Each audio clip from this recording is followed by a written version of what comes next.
The voting age in most countries in the EU is 18. However, Scotland, Malta, France, and Austria allow 16-year-olds to vote, depending on type of election.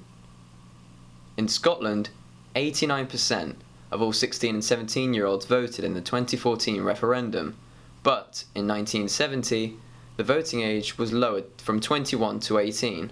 Over 40 years later, should it change again? Okay, so do you think 16-year-olds should be able to vote? I don't. I think that the current age of 18 is the most appropriate, really. 18, we have a benchmark, really, for a number of different things. Like it's legal to drink, it's legal to smoke. So that is the most sensible benchmark. We should keep benchmarking the same. Really, that is sort of when you become an adult, if you like. So it's sensible to have one age group.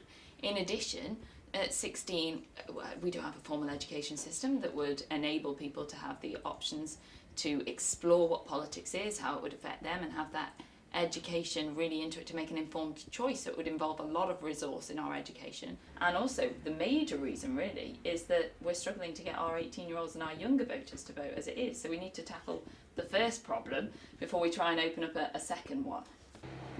And is this issue brought up too much? It is brought up occasionally, not all the time, funnily enough twice today, which is very rare, and it tends to be young people that are affected themselves, 16-year-olds, 17-year-olds that can't vote, that want to vote, and especially at times of elections when it's most pertinent, when they're looking at it on the TV and in the media and wishing that they could vote then. That's when it seems to spike in terms of the engagement with me. And when I visit high schools and colleges and I'm talking directly to young people that are affected.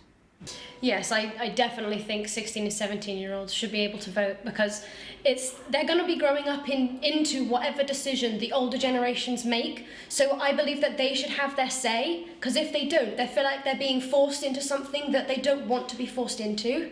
Young people's view on this issue will probably be similar to mine, because every decision that the generations above us make for us affect us later on in life.